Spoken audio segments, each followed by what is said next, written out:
Times, पाऊल प्रगतीकडे.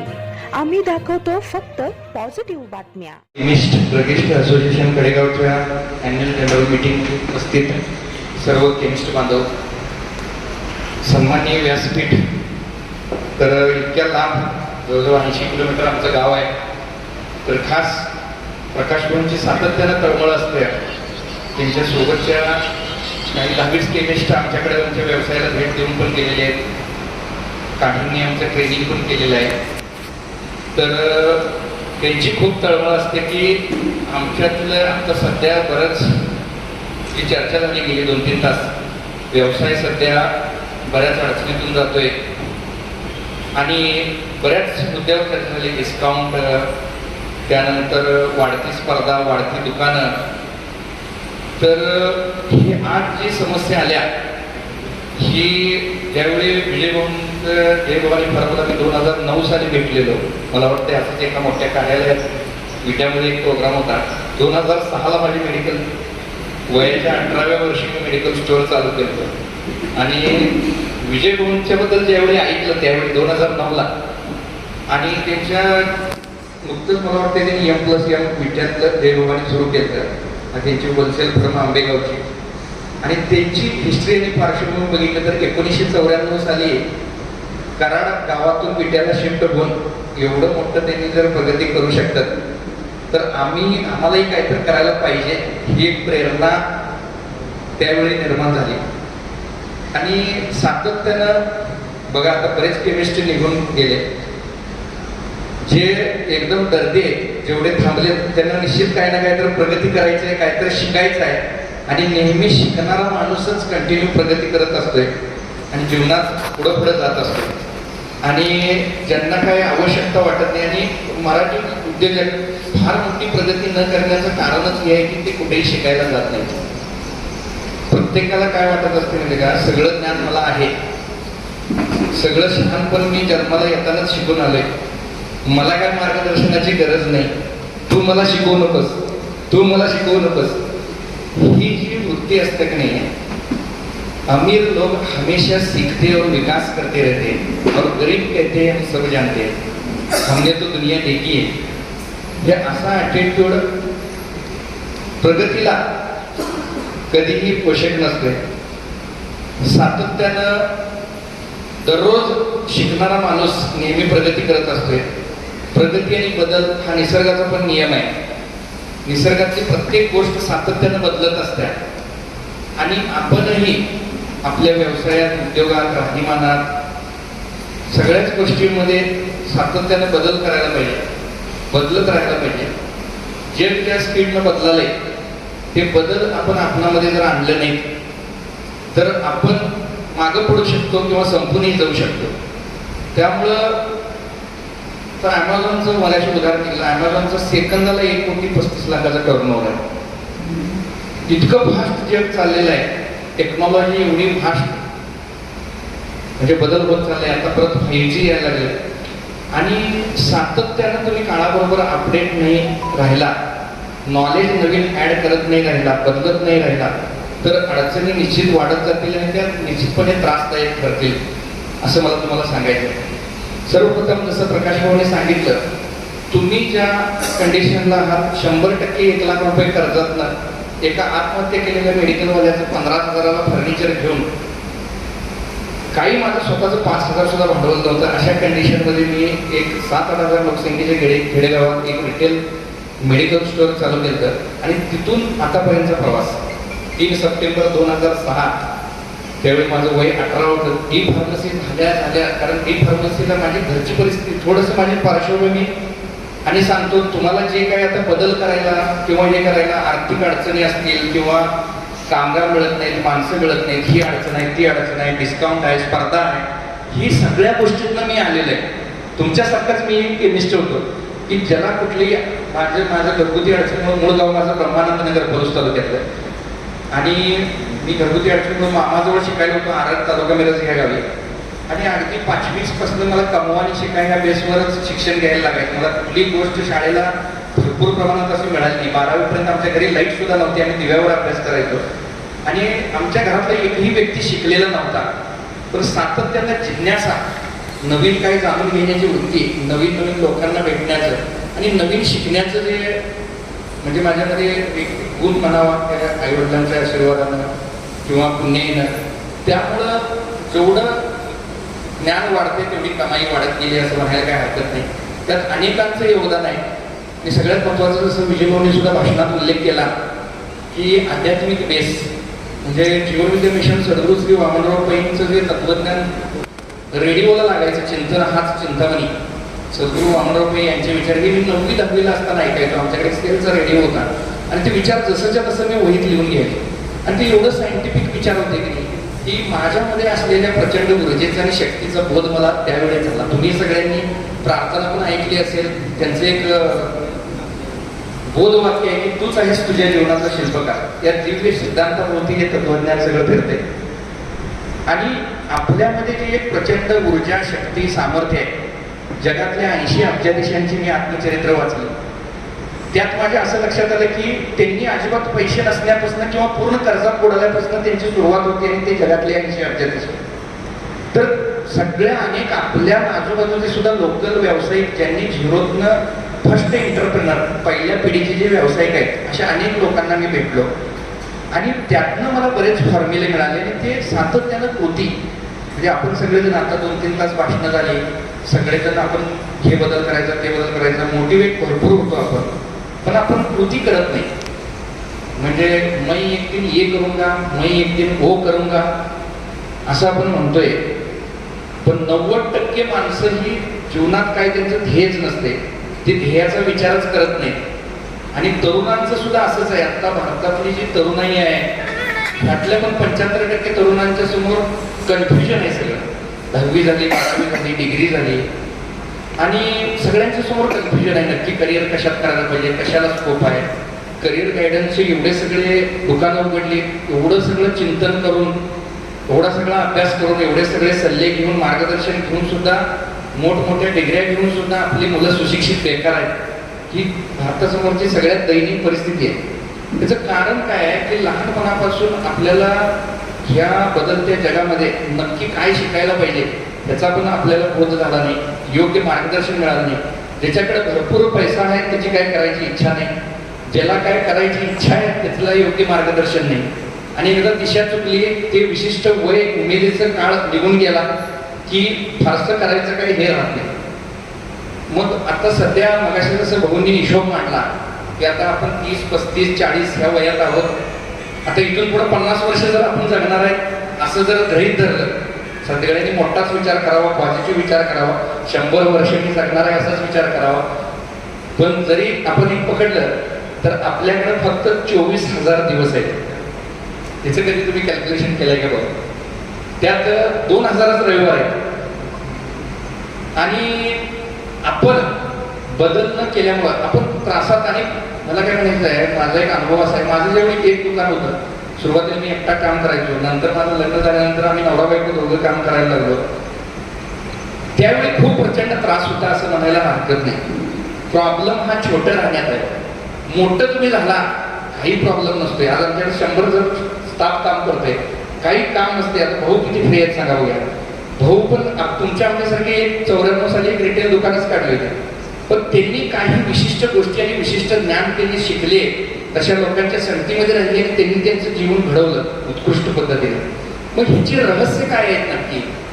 आणि भाऊंच्याकडनं मला खरं तर ती प्रेरणा निर्माण झाली आणि त्या रहस्यांचा मी शोध घेतला. आता आजचा विषय पण तसाच दिलेला आहे की श्रीमंतीचे रहस्य. आणि माझ्याकडे मी मेडिकल चालू केलं त्यावेळी घर नव्हतं, जागा नव्हती, जमीन नव्हती, शेती नव्हती, कुठल्याही प्रकारचं मी भाड्याच्या घरात राहायचो. त्या गावात मी सायकलनं जात होतो. अशा परिस्थितीत न आज ही अचिव्हमेंट झाली.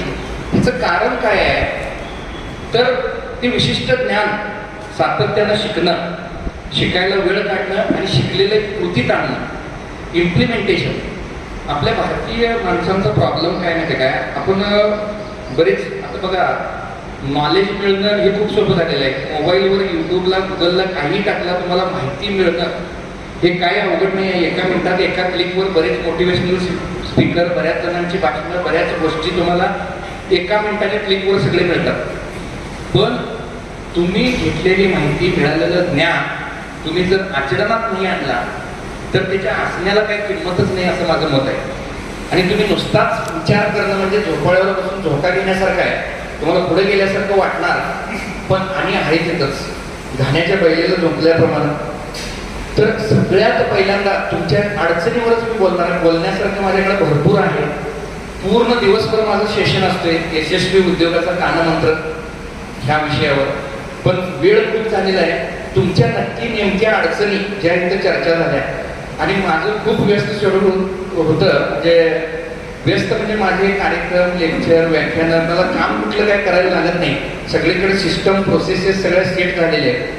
आजचा सूर्य उगवला की खात्यावर पैसे यायची व्यवस्था ही सगळी सेट झालेली आहे. आणि त्यामुळं कसं आहे, असं बाहेर तुम्हाला सगळ्यांना मला जे मिळालंय ते तुम्हाला सगळ्यांनाही मिळावं. आणि प्रकाशनाची खूप थळमळ होती म्हणून एवढ्या लांब महत्वाचं सगळं शेड्यूल असताना सुद्धा मी आले. आणि जे लाभ घ्यायले ते खरंच पुण्यवान आणि भाग्यवान आहे. आणि तुम्ही जे चर्चा केला त्याला मी माझ्या परीनं सोल्युशन देण्याचा प्रयत्न मी ह्या थोड्या वेळाच्या मार्गदर्शनामध्ये करणार आहे तुम्हाला. तर सगळ्यात पहिल्यांदा बघा, सगळ्यांचीच अडचण एक असते की आपल्याला प्रॉपर माणसं मिळत नाही. ही सगळ्यांची अडचण असते. आपण त्यातच अडकून राहतोय, गुरफटून राहतोय. आता तुम्ही ते लेक्चरला बसलाय तर बऱ्याच जणांना चिंता लागली असेल, तुमचं दुकान उघडायचं आहे, दुकान बंद आहे, धंदा जाईल. ह्या कंडिशनला मी पण आधी होतोच. पण एकदा असं सातत्यानं शिकणं, आता तर ह्या गेल्या 2 वर्षाला $1.5 रुपये मी फक्त शिकण्यावर खर्च करतो. आणि अनेक मोठमोठे बिझनेस ट्रेनर, $1 रुपये पुस्तकं माझ्याकडे आहेत. दररोज एक 40 पानं वाचल्याशिवाय मी झोपतच नाही. ज्ञान दररोज अपडेट करणं. शरीराला कसं ताज्या अन्नाची गरज असते, चमचमीत अन्न आपण खातोय, तसं मेंदूला आणि बुद्धीला पण दररोज चांगल्या विचारांची गरज आहे. आणि ती सवय, ती हॅबिट तुम्ही लावून घ्यायला पाहिजे. सगळं म्हणजे तन, मन, धन तिन्ही गोष्टीत आपण काम करायला पाहिजे. सकाळी माझा दररोज योगा क्लास असते. दिनक्रम सेट केला पाहिजे. दिवसातनं एकदा अंगातनं घाम गेला पाहिजे पूर्ण. आणि नॉलेज, वाचन तुमचा अर्धा पाऊण तास तर पाहिजेच. की रात्री 12-1ला गेलं तरी 30-40 पानं सगळीकडे पुस्तकच बघायला मिळतं. आणि जेवढं तुम्ही तुमची कमाई आहे की नाही तुमच्या ज्ञानाबरोबर असते. आणि ज्ञान तुम्ही कसं वापरता ह्याच्याबरोबर असतं. आता समान कॉलेजमधनं शिकलेली 2 मुलं, दोघांचं शिक्षण MBBS MD, तर एकटा 50 रुपयाची OPD चार्ज करतोय आणि एक ऑपरेशनचं 50-50 हजार रुपये घेतोय. फरक कशात झाला? दोघंही एकाच बेंचवर बसून शिकल्यात. बघा फरक कशात झाला. इंसान अपनी औकात के बराबर ही पैसा कमाता है. तुम्हाला एक उदाहरण देऊन सांगतो म्हणजे लक्षात येईल. एकाच कंपनीमध्ये काम करणारी 2 माणसं, एकाला 30,000 पगार असतो, दुसऱ्याला 3 लाख पगार असतो. टाइम दोघांनी समानच दिलेला असतो, 8 तास. तर तुम्हाला 24 तासापैकी ह्या पृथ्वीवर जन्माला आलेले पंतप्रधानांपासून सगळ्यांना 24 तासच ह्या ब्रह्मांडानं ईश्वरानं दिलेले आहेत. कुणाला 25 तास घेऊन कुणी जन्माला आलेलं नाही. सगळ्यांनी काय खेळ केलेला आहे तो या 24 तासातच केलेला आहे. आणि तुम्ही जास्त तास काम करून जास्त इन्कम वाढवू शकता काय? तर त्याचं उत्तर आहे नाही. तर तुम्ही इन्कम कसं वाढवू शकता? तर तुम्ही तुमची व्हॅल्यू वाढवून तुमचं इन्कम वाढवू शकता. आणि व्हॅल्यू वाढवणं म्हणजे काय? तर मी तुम्हाला सांगतो, ह्या उदाहरणात तुम्हाला लक्षात येईल. 30,000 ज्या कर्मचाऱ्याला पगार असतोय तो कंपनीला नावं ठेवत असतोय, कंपनी मला 30,000 पगार देते. कंपनी लई खराब आहे. आजकाल 30,000 काय भागतंय काय? पण ऍक्च्युली कंपनी कुठं 30,000 पगार देते? कंपनी 1 लाख पण पगार द्यायला, कंपनी 2 लाख पण द्यायला, कंपनी 3 लाख पण द्यायला. तुला 30,000 द्यायला, कारण तुझी व्हॅल्यूच 30,000ची आहे. तुला 3 लाख कमवायचं आहे तर 3 लाखाचं नॉलेज पहिला तुझ्याकडे पाहिजे. तू तेवढं कॉन्ट्रीब्युशन दिला पाहिजेस कंपनीसाठी, तर तुला 3 लाख मिळणार. तर मला यातून सांगायचं काय की अवकाशच त्याची 30,000ची, ज्ञानच त्याचं 30,000. तुम्ही 30,000 कमवायला 3 लाख कमवायचं आहे तर 3 लाखाच्या मागं लागू नका. 3 लाखाचं ज्ञान पहिल्यांदा घ्या, फॉर्म्युले शोधा. 3 लाख आपोआप तुमच्याकडे येतं. आणि तुमच्यामध्ये एवढी प्रचंड ऊर्जा, शक्ती, ताकद आहे की नाही. तुम्ही बघा असं कम्फर्ट झोनमध्ये आहे किंवा मनातला ग्रह करून घेतलेला आहे की मी आठवड्याला एवढंच कमवीन आणि मी महिन्याला एवढंच कमवीन, आणि त्याप्रमाणे तितकंच काम तुमच्याकडनं होतंय. खरं वास्तविक तुमच्यामध्ये क्षमता प्रचंड आहे सगळ्यांच्या मध्ये. खरं तुम्ही त्या कम्फर्ट झोनमध्ये अडकलेला आहात आणि त्यामुळं तुमच्याकडनं तेवढंच काम होईल. एक उदाहरण देऊन सांगतो म्हणजे लक्षात घेईल. तुमच्या आमच्या सगळ्यांच्या क्षमता आहे. बघा 4 माणसं सकाळी योगा किंवा फिरायला गेलेले असतात मॉर्निंग वॉकला आणि एक चर्चा तिथं चालू होत्या 100 मीटर धावायचं आहे, किती वेळ लागेल. एक मित्र दुसऱ्या मित्राला विचारतो तर ते काय म्हणते 5 मिनिटं लागतील. मग ते म्हणते अरे ऑलिम्पिकचं रेकॉर्ड तर 100 सेकंदाचं आहे, तू 5 मिनिटं काय सांगायला, 2 मिनिटं सांग, 3 मिनिटं सांग. तर ते काय म्हणते मला माझी क्षमता माहिती आहे, मला 5 मिनिटंच लागणार. एवढ्यात काय होते कुत्री 4 एक कुत्रा अंगावर येते त्याच्या, ती एवढं जोरात पळायला चालू करतोय की 60 सेकंदात 100 मीटर जातो. क्षमता नव्हती का त्याच्यात? मग क्षमता होती पण ते क्षमतेची ओळख नव्हती. मग तुम्ही तुमच्यामधली क्षमता जाणून घेतला आणि तुम्ही तुमचं विचारात बदल केला. माइंडसेट बदलणं गरजेचं आहे. मला असं वाटतं ज्यावेळी मी माइंडसेट बदलला, संगत तशा लोकांची केली, तसं मला संधी उपलब्ध होत गेल्या. 2019ला हे जीवनविद्या मिशनचं कर्जतला एक ज्ञानपीठ आहे, एक 2 दिवसाचा 3 दिवसाचा प्रशिक्षण कार्यक्रम चालतोय. तिथं जीवन जगण्याची कला शिकवली जाते. एकदम निसर्गरम्य परिसर, विजय म्हणून सुद्धा ते प्रशिक्षण अटेंड केलेलं आहे. खूप सुंदर. म्हणजे जीवनाला अक्षरशः तुमच्या फॅमिलीत कुठलेही प्रॉब्लेम असू द्या, धंद्यातले प्रॉब्लेम, कौटुंबिक प्रॉब्लेम, शुद्ध मराठीतनं शुद्ध ज्ञान. आणि ते ज्ञान इतकं सुंदर आहे की सद्गुरू श्री वामनराव पै हे 60 वर्ष मंत्रालयात सर्व्हिस केलेली, सचिव पदावर होते आणि तेही तुमच्या आमच्यासारखे एक सांसारिक व्यक्तीच होते. क्लास 1 पोस्ट होती त्यांची आणि त्यांना आईनं तारुण्यात एक प्रश्न पडायचा की जगात माणूस दुःखी का? श्रीमंत माणसाची श्रीमंतीमुळे दुःख वेगळे, गरिबाची गरिबीमुळे वेगळे, तर जगातल्या प्रत्येक माणसाला सहज सुखी कसं होता येईल त्याचा शोध घेण्यात आईनं तारुण्यात त्यांना प्रश्न पडलेला. त्यांनी 5000 वर्षापासून सगळ्या ऋषीमुनींचं तत्वज्ञान, सगळ्या संतांची शिकवण, त्यांना जीवनात येणारे अनुभव, त्यावर त्यांनी खोल चिंतन करून एक सार निवडून काढलं आणि 28 ग्रंथांच्या माध्यमातून ते जगासमोर आणलं. तेच ज्ञान कोर्सेसच्या माध्यमातून एकदम कॉर्पोरेट लेवलला खूप सुंदर पद्धतीने दिलं जातं. तर मी अशाच एका जाहीर कार्यक्रमात ते कोर्सला मी माहिती सांगितली होती. तर एक व्यक्ती माझ्या आयुष्यात आली 2019ला आणि ते मी ह्या कोर्सला येणार आहे असं म्हणाले. मग आम्ही काय त्यांचं नाव नोंदणी केली, त्यांच्यासोबत कोर्सला गेलो. त्यांची पर्सनॅलिटी जरा प्रभावी होती, एकदम फॉर्च्युनर गाडी, असं सोनं नाणं, एकदम जरा आता एवढी सगळी बद्दल 500 माणसात ती व्यक्ती उठून दिसायची. त्यांचं काय आहे, काय व्यवसाय काय, त्यांचे 8-9 वेगवेगळे व्यवसाय होते. तिकडनं आल्यानंतर त्यांनी एकदा जेवणाचं निमंत्रण दिलं. त्यांच्या घरी आम्ही गेलो. त्यांनी एक 5-6 हजार लोकसंख्येच्या खेडेगावात एक 2.5-3 कोटीचा बंगला होता त्या आणि त्याचा बंगला बघत असताना दुसऱ्या मजल्यावर त्यांच्या एक 500 पुस्तकं दिसली. त्यातली 50% पुस्तकं सगळी पैसा आकर्षणाचं रहस्य ह्याच्यावरच होतं आणि ते बोलता बोलता म्हणायचे की माझं रोज 1 लाख इन्कम आहे. बघा आता माझा व्यवसाय आहे त्या 7-8 हजार लोकसंख्येच्या गावामध्ये अगदी 4-5 हजार रुपयाचा 40 हजारावर मी नेलं. मेडिकल प्लस सुपर मार्केट म्हणजे अजूनही त्या लेवलनं त्या कंडिशनला तेवढं काउंटर आहे. मग रोज 1 लाख इन्कम. विचार करायला काही पैसे पडतात काय? मला ती प्रेरणा निर्माण झाली कारण तिथं ते कर्जतमध्ये विचारांचं शास्त्र, मनाचं शास्त्र, त्यानंतर व्हिज्युअलायझेशन कसं करायचं, तुम्हाला जीवनामध्ये ज्या गोष्टी पाहिजे ते बऱ्याच गोष्टी शिकवलं आहे. पण तिथं ती इम्प्लिमेंट करून बघूया म्हटलं, विचार करायला चालू करूया. रोज 1 लाख इन्कम. मग तुम्ही शाहरुख खानच्या एका पिक्चरमधला डायलॉग आहे बघा, अगर किसी चीज को तुम कायनात से चाहो तो पूरी दुनिया उसे मिला देने में लग जाते. म्हणजे तुमचं अंतर्मन, तुमच्या ठिकाणीच असलेली प्रचंड शक्ती आणि ऊर्जा हे आकाश माता एक करून तुम्ही मागत असलेली गोष्ट मिळवून द्यायला सदैव तत्पर असते. तुम्ही कल्पना भावना तुमच्या कशा आहेत त्याच्यावर तुम्हाला जीवनात काय मिळणार हे ठरलेलं असते. त्याप्रमाणे तुमचंच अंतर्मन कामाला लागत असते. म्हणजे बघा इकडे अडचणी आहे, तिकडे प्रॉब्लेम आहे, हे आहे, असं तसं सातत्यानं तुम्ही अडचणी अडथळ्याची भावना जर निर्माण केला, तुम्ही असं भावना तुमची तयार झाली तर असे ज्यावेळी तुम्ही विचार करता त्यावेळी तुम्ही कोरा चेक सही करून देत असता आणि ते अंतर्मन कायम तुम्हाला अडचणी अडथळा आणण्यासाठी प्रयत्नशील राहते.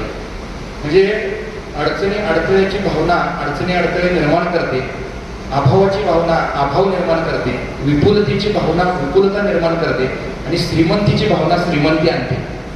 मग आता मेडिकल ह्या व्यवसायात तेवढं 1 लाख रोज इन्कम होणं शक्य आहे काय? तर मला तशा अपॉर्च्युनिटी म्हणजे सातत्यानं बघण्याची सवय आहे आणि प्रत्येक तुमच्या अंतर्मनाला तुमच्या मेंदूला ही जी क्षमता एवढी अफाट आहे की नाही, कल्पनांची उणीव कधीच भासत नसते. प्रत्येक व्यक्तीच्या मनात अशा 22 कल्पना महिन्याला येतच असतात की त्यातल्या एका कल्पनेवर तुम्ही काम केलं तरी करोडपती होऊ शकता. एवढ्या म्हणजे प्रचंड कल्पना शक्तीची देणगी ईश्वरानं आपल्याला दिलेली आहे. मग तशाच मला ती संधी मिळत गेल्या. म्हणजे तुम्हाला मी व्यवसायाचं सांगत होतो की आम्ही दोघं जण काम करत होतो.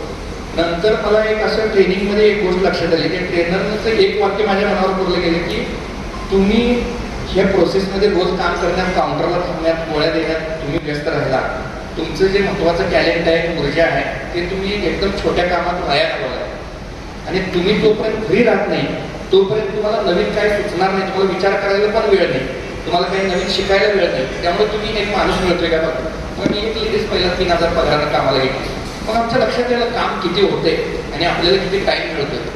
मग तिथून पुढं म्हणजे लक्षात आलं की हुशार आणि बुद्धिमान माणसं आपल्याकडे कशा पद्धतीनं हायर करता येते.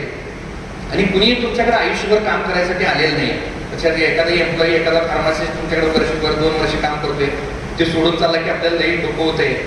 पण ह्या जगामध्ये तो जेवढा वेळ तुमच्याजवळ आहे, आता सॅमसंग आणि LG कंपनीचं एक उदाहरण घेतलं तर LG कंपनीचं एक मोठ्या पॅकेजवरचं एक एम्प्लॉई सॅमसंगना हायर केला. त्याने 1च वर्ष सॅमसंगमध्ये काम केलं तर 1000 कोटीपासून 10,000 कोटीपर्यंत त्यांना घेऊन गेलं. म्हणजे काय आहे, तो माणूस काय क्वालिटीचा आहे आणि तो तुम्हाला कुठं नेणार आहे, तेवढ्या वेळामध्ये तुम्हाला कुठं घेऊन कुठं काही सांगता येत नसते. त्यामुळं ते जेवढा पण वेळ आपल्याकडे आहे तेवढ्या वेळात त्याच्याकडनं मॅक्झिमम कसं काम करून घेता येईल. आणि कायम तुम्ही कसं स्टाफला, म्हणजे आमच्याकडे आता एवढी माणसं काम करत असली तरी अनेक जण काम सोडून पण गेलेले आहेत. म्हणजे सक्सेस हे ट्रायल अँड एररनच येते. तुम्हाला पहिल्या दिवशी रेडीमेड आणि ही अशी माणसं कुठं मिळतात असं म्हटलं तर तसं काही नसते. ते अनुभवातनंच तुम्हाला कृती करायला लागला, ऍक्शन घ्यायला लागला, त्याच्यातलं टॅलेंट तपासायला लागला. आणि तुमच्याकडे माणसं टिकत नसतील म्हणजे तुम्ही टिकत नाही, ते टिकवता येत नाही. आणि माणूस काम करत नाही म्हणजे 2 ऑप्शन आपल्याकडे असतात, एक तर माणूस बदलणं किंवा माणसाला बदलवणं. मग आम्ही नाही कायम काय करतो, ट्रेनिंग, कोचिंग आम्ही स्वतः माझं लाईफ आम्ही शिकण्यासाठी डेडिकेट केलेलं आहे. मला त्यात आनंद मिळतो. मी माझा वेळ अशाच ठिकाणी खर्च करतो जिथं मला फार आनंद मिळतो. आता बघा, धंद्यातली एक प्रोसेस आहे. म्हणजे उदाहरण देऊन सांगतो, मला चिठ्ठी आली, तुम्ही औषध काढला, बिल केला, कस्टमरला त्याला पैसे घेतला, गल्ल्यात टाकला, दिवसभर हेच करायचं आहे, आयुष्यभर हेच करायला आपण. म्हणजे एका धंद्यावर आपण मजुरासारखं राहायला लागलो. ती प्रोसेस सेट केली जाऊ शकते ना. प्रत्येक गोष्टीची एक प्रोसेस आहे. धंदे जरी वेगवेगळे असले तरी त्याचे फंक्शन सेम असतात. तुम्ही जर बारकाईने अभ्यास करून बघा. धंदा म्हणजे काय आहे, repeatable process for making profit. Profit मेकिंगसाठी ती रिपीटेबल प्रोसेस आहे आणि प्रोसेस सेट केली जाऊ शकते. प्रत्येक गोष्टीची एक प्रोसेस आहे. गाडी चालवण्याची एक प्रोसेस आहे, पोहण्याची एक प्रोसेस आहे. लक्षात आहे, 4 व्हीलर शिकायला प्रोसेस आहे त्याला काय तर. आणि प्रोसेस सेट केली जाऊ शकते ना. आणि धंद्यात ताकद नसत्या, मॉडेलमध्ये ताकद असत्या. परदेशातला माणूस धंद्याचं मॉडेल बनवते, 4000 दुकानं भारतात चालवतो. आणि आपण मात्र गल्ला सोडत नाही. गल्ला सोडत नाही म्हणून आपला एकच गल्ला आहे. तुम्ही गल्ला सोडला तर 10, 20, 25 आणि तुम्हाला ती सिस्टम शिकता आली पाहिजे ना. ती सिस्टम शिकण्याची गोष्ट आहे. म्हणजे काय असं रेडीमेड लगेच. आणि भाऊंच्याकडे बघून आम्ही काय प्रेरणा घेतलो. 2010 पासून मी सातत्यानं ज्या वेळी संधी मिळेल पर्सनली त्यांना फोन करून 6 महिन्यात एकदा त्यांची भेट घेऊन तुम्ही पार्टनरशिप कसं केलाय, कशा तुमच्या सिस्टीम वर्क होत्या, तुमचं रेकॉर्ड कसं असते, तुमचं अकाउंटिंग कसं असते, सातत्यानं केलं की काय तर गोष्ट शिकायची त्यांच्याकडनं. आणि असं करून आम्ही एक एक गोष्टी आमच्यामध्ये बदल करायचा. आणि आज शिकलेली गोष्ट आजच गेले लगेच स्टाफची मिटिंग घ्यायचं, ते धंद्यात इम्प्लिमेंट करायचं लक्षात. आणि हे अशा पद्धतीने आणि त्याच्यात आर्थिक नियोजन किंवा आर्थिक मॅनेजमेंट बद्दल पण चर्चा झाली. आता तुमच्या सगळ्यांसमोर प्रश्न असेल की हे एवढं मोठं काम कसं होतंय. बघा, भाऊंनी सांगितलं की आमच्या दुकानात आले, सांगितलं ह्या जागेत बिल्डिंग 1 नंबर होत्या, तर मी तो विचार पकडला. आणि तो विचार तुम्हाला सांगतो, एकाच दिशेने आणि होश आणि जोशमध्ये तुम्ही विचार करायला लागला तर तो विचार नक्कीच तुमच्या जीवनामध्ये साकार होतो. तशी काय ना काहीतरी व्यवस्था होतच जाते. तुम्हाला सांगायचं, मी असं मेन चौकातली जागा त्यावेळी, ज्यावेळी माझं महिन्याचं इन्कम मेडिकलमधनं 50,000 रुपये होतं, आता तुमच्याही सगळ्यांचं असेल, त्यावेळी मी 16 लाखाची जागा घेतली. माझ्याकडे पैसे नसताना माझ्या पिगमीवर हार्डली 50-60 हजार रुपये पिगमीवर शिल्लक होते. मग धाडस आणि ते व्यवहार केल्यानंतर मग कुठली पतसंस्था करत देत्या, मग काय त्याला तारण द्यायला लागते, मग बॅलन्स शीट बसत नाही. तुम्हाला ज्या सगळ्यांना अडचणी किंवा आर्थिक सगळं फायनान्शियल इलेक्ट्रिसी आमची पण होतीच की आम्हाला पण कोण काय सांगणार नव्हतं ना. आम्ही दुसऱ्याचं बघूनच हे करायचं. पण ते धाडस करून एका पतसंस्थेचं म्हणजे चांगल्या व्यापाऱ्यांचं रिलेशन होतं, कोणाचं मार्ग बघा. तुम्ही आता ही वस्तू मला परवडत नाही म्हटला की तुमचा मेंदू काम करायचं बंद होतं, आणि ही वस्तू मला कसं परवडू शकते असं विचार केला की तुमचा 10 पर्याय निर्माण होतो. ही जागा मी घेऊ शकत नाही असं म्हटलं की तुमच्या क्षमता सगळ्या शून्यावर येतात. ती जागा मी कसं घेऊ शकते, ती अमाऊंट किती मोठी असते, तुमच्याच मेंदूतनं 10 पर्याय निर्माण होतात लक्षात घ्या. आणि अशा पद्धतीनं त्या सगळ्या गोष्टी म्हणजे शिकत शिकत शिकत आम्ही कर्ज घेतलं. परत ते त्यातला सीसी थोडा कमी झाल्यावर परत आणि 5 लाख माझ्याकडे जेवढे होते तेवढे बिल्डिंगचं बांधकाम सुरू केलं. आणि 6,000 स्क्वेअर फुटाची परत लॉकडाऊनच्या काळात म्हणजे सॉरी नोटबंदीच्या काळात आम्ही बांधली. काम थांबत नसते कुठलेही. तुम्हालाही तुमच्या जीवनामध्ये तुम्ही अनेक कामं केलं असताना अनेक धाडस केलं असतात. पैसे भरपूर आहेत म्हणून कुठले काम म्हणजे धंद्याची एक गोष्ट सांगतो तुम्हाला. आमचं एवढं मोठं आता उभं झालं की नाही, पैसे आहेत म्हणून कुठला धंदा आम्ही उभा केला नाही. म्हणजे तुम्हाला एक रहस्य सांगतो, पैसा भरपूर आहे खरं माइंडसेट नाही, धंदा उभा राहत नाही. पण तुमच्याकडे काहीच नाही पण तुमचं तीव्र इच्छा आहे, तीव्र माइंडसेट आहे, धंदा उभा 100% राहतोय माझा अनुभव. पर्याय निर्माण होतात. आत्ता तर आम्हाला एवढं जबरदस्त म्हणजे फॉर्म्युले सापडल्या. तुम्ही प्रत्यक्षात त्यावेळी आमचं 1 दिवसाचं प्रशिक्षण अटेंड कराल आणि आमचं व्यवसाय बघाल त्यावेळी तुम्हाला ती रहस्य समजतील सगळे. म्हणजे तुमच्याकडे काहीही पैसे नसताना भांडवल नसताना सुद्धा करोडो रुपयांचे व्यवसाय कसं उभा करता येतं त्याचं एक तुम्हाला मॉडेलच ते बघायला मिळेल. तुम्ही ते प्रशिक्षणाला आला म्हणजे ते दिवसभरात सांगताय, ते दिवसभरात जे तुम्हाला सांगितलं जातंय ते काय खाजगी एवढ्या कमी वेळात मला ते शेअर करता येणार नाही.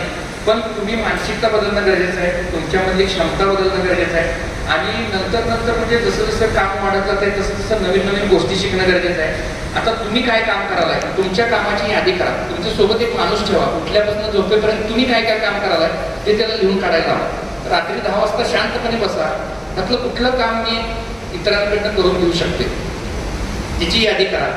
म्हणजे तुमचं महत्वाचं टॅलेंट आणि वेळ अशा ठिकाणी वाया जाते की जे काम दुसऱ्याकडनं होऊ शकते. कसं माहिती आहे का, तुम्ही फ्री झाला तर तुम्ही क्रिएटिव्ह आणि प्रोडक्टिव्ह होता. आणि तुम्ही कायम बिझी बिझी बिझी बिझी राहिलात नाही, बिझी राहून कधी धंदा वाढत नाही. तुम्ही त्यात गुरफटूनच जाता, अडकूनच जाता, तुम्हाला विचार करायला वेळ राहत नाही. मग तुम्हाला क्रिएटिव्ह आणि प्रोडक्टिव्ह व्हायचं असलं कामाचं विभाजन आणि वाटप. आणि आपण महापुरुषांच्याकडनं सुद्धा हे शिकू शकतो. छत्रपती शिवाजी महाराजांनी 35 वर्षामध्ये अगदी युरोपनं स्टार्ट केलेलं स्वराज्य, 422 किल्ले आणि 3 लाख कर्मचारी, एवढं मोठं त्यांचं अष्टप्रधान मंडळ वगैरे बघितलं त्यांच्या वयाच्या हिशोबानं. आणि त्यांचं शिक्षण जर बघितलं छत्रपती शिवाजी महाराजांचं, वयाच्या 10-11व्या वर्षापर्यंत महाराजांचं सगळं शिक्षण पूर्ण झालं. आणि महाराजांचा जन्म शिवनेरीवर झाला, शिक्षण सगळं आंध्रला झालं. आणि शहाजीराजे त्यांचे वडील म्हणजे पुणे, सुपे, बारामती, इंदापूर या सगळ्या 1000 गावांची त्यांच्याकडे जहागिरी होती. तिथं त्यांनी स्वराज्याला सुरुवात केली. आणि एवढं मोठं साम्राज्य एवढं 35 वर्षामध्ये त्यांनी कसं उभं केलं म्हणजे पण ते एक उद्योजकच होते लक्षात घ्या. 422 किल्ले, 3 लाख कर्मचारी, स्वराज्य हे एम्पायर त्यांनी उभं केलं. त्यांच्याकडनं आपण प्रेरणा घेऊ शकते. कारण कामाचं विभाजन आणि वाटप, कामाचे 4 प्रकार असतात. मला महत्वाचं सांगतो. एक अति महत्वाचं काम, महत्वाचं काम, कमी महत्वाचं काम आणि महत्वाचं नसलेलं काम. जे काम जगातलं इतर माणूस करू शकते ते काम तुम्ही करूनच घ्यायला पाहिजे. जगातलं जे काम कुणीही करू शकत नाही तेवढंच तुम्ही करायला पाहिजे. एक उद्योजक म्हणून तुम्ही उद्योजक आहे काय स्वयंरोजगार आहे तुम्ही बघा. तुम्हाला नोकरी करायचं नाही म्हणून तुम्ही एक धंदा काढलाय आणि तिथे तुम्ही स्वतःला कामाला ठेवलाय. रोज कोण जाते दुकानात सांगा बघू? कामगार जात असतो. कामगार 8 तास तर काम करतो, तुम्ही 15-16 तास काम करताय. आणि कैद्यापेक्षा वाईट जिंदगी तुमची झाल्या. कैद्याला वेळेत जेवण तर देतात, तुम्ही वेळेत जेवत बी नाही. गिराय पैसे आल्यात 11 वाजलं, 11:30 वाजलं, 12 वाजलं, घरात बायको फोन करते सारखं. म्हणजे ही ह्याच्यापेक्षा वेळी ही माझी पण स्थिती होती. पण आम्ही ते कम्फर्ट झोन तोडला. नवीन नॉलेज शिकून, नवीन हे शिकून थोडंसं. आणि कसं आहे काय, तुम्हाला टीम बनवता आली पाहिजे. विश्वासू आणि हुशार माणसांची टीम बनवता आली पाहिजे. तुम्हाला धंद्यात जर मोठं व्हायचं असेल तर हे स्किल तुम्हाला शिकलं पाहिजे. तुम्ही विश्वास कोणावर ठेवला नाही, एक पण तुमच्याकडे विश्वासू माणूस नाही तर तुम्ही मोठंच होऊ शकत नाही. तुम्ही कसं आहे काय, तुमचे सहकारी, आम्ही तर आमच्या एम्प्लॉईचं स्वप्न काय आहे ते लिहून घेतो. 1 वर्षात तुम्हाला काय करायचं, तुमचं ध्येय काय, तुमचं कसं गाडी बदला ध्येय आहे की नाही, तसं तुमच्या एम्प्लॉईचं बी असणारच की, तुमच्या मॅनेजरचं असणार आहे, तुमच्या अकाउंटंटचं असणार आहे, त्याची पण काहीतरी 1 वर्षात मला हे करायचं आहे, 3 वर्षात मला हे करायचं आहे. पण तुम्ही त्यांच्या ध्येयाचा कधी विचार केलाय काय, त्यांच्या स्वप्नांचा कधी विचार केलाय काय? मग आम्ही त्यांच्याकडे ते लिहून घेतो, तुला काय पाहिजे, बरं त्याच्यासाठी तुला हे पाहिजे, माझ्याकडे किती पगार तुला मिळणं अपेक्षित आहे. पण ठीक आहे, एवढा पगार तुला मिळणं अपेक्षित आहे की नाही, तर एवढं आपल्याला ह्या लेवलला आपल्याला आपला बिझनेस न्यायला पाहिजे. मग ते ह्याच बिझनेस शक्य नसेल, तुम्हाला एक पोटेन्शियल, एक वाढायची व्हॉल्यूम नसेल बिझनेसला. आता तुम्ही जे म्हणताय, भाऊनी सांगितलं वेगवेगळ्या पर्यायांचा विचार करा. पर्याय मी माझ्या एक प्रशिक्षणामध्ये अगदी कमी भांडवलात सुरू होणाऱ्या, रोज 2-4 हजार रुपये कमवून देणारे 50 व्यवसाय सांगतोय माझ्या प्रशिक्षणामध्ये. उदाहरण सांगतो तुम्हाला, मी अनेक लोकांना, 200 पेक्षा जास्त लोकांना नवीन व्यवसाय सुरू करायला प्रेरणा दिल्या, त्यांनी व्यवसाय सुरू केलेले आहेत आणि ते चांगल्या रीतीने चालू आहे. छोटे छोटे गोष्टी आहेत, छोटे छोटे व्यवसाय जाता जाता सुचत्यात, तुमचं नजर उघडी पाहिजे. आता विट्यामध्ये डायरेक्टवाला म्हणून एकटा स्टॉल लावतोय बघा, सकाळी त्याचा युट्यूबला व्हिडिओ बनवून टाकला होता. त्याचा बिझनेसचा जर प्रॉफिटचा हिशोब केला, आपण काय जाता जाता बोलतोय, आपण उतरून बघायचं पण कष्ट घेत नाही किंवा नवीन काय शिकायचं पण कष्ट घेत नाही. तर त्यांचं मी ते बघितलं. आता तुम्ही त्याला भांडवल किती लागते बघा धंद्याला.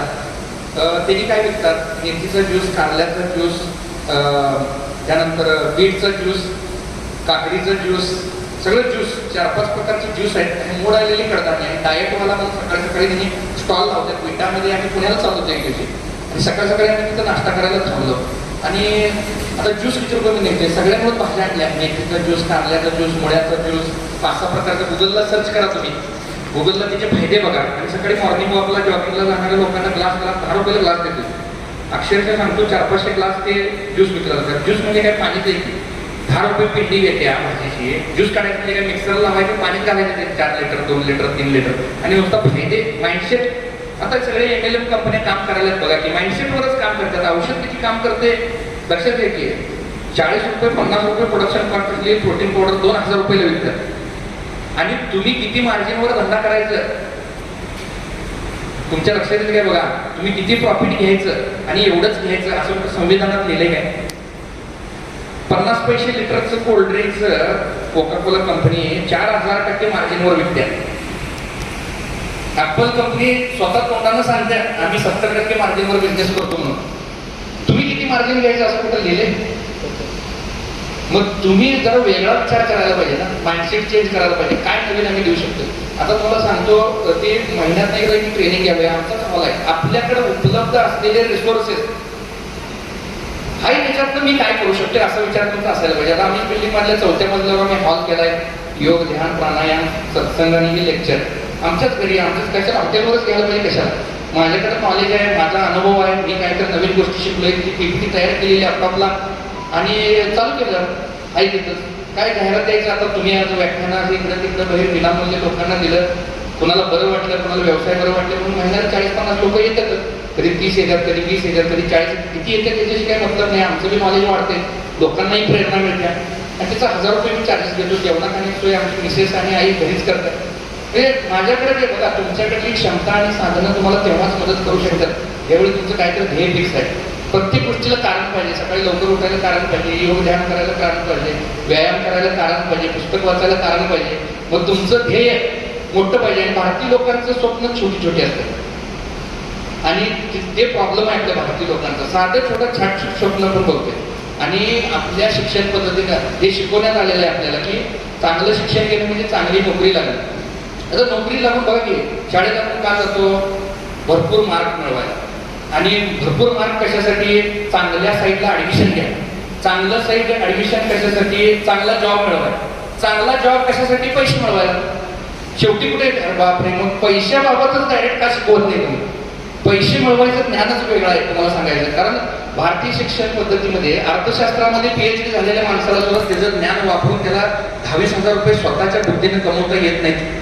त्याला आणि नोकरी मागावी लागते, मला नोकरी द्या म्हणून. ही शोकांतिक आहे. कारण की इंग्रजांनी आणलेली मेकॅलोची शिक्षण पद्धती आहे. ह्या शिक्षण पद्धतीत काय शिकवलं, इंग्रजांचं मत काय होतं, व्यापार उद्योग इंग्रजांनी स्वतः केला. पण त्यांनी काय म्हटलं की सगळी मजूर म्हणूनच लागली पाहिजे.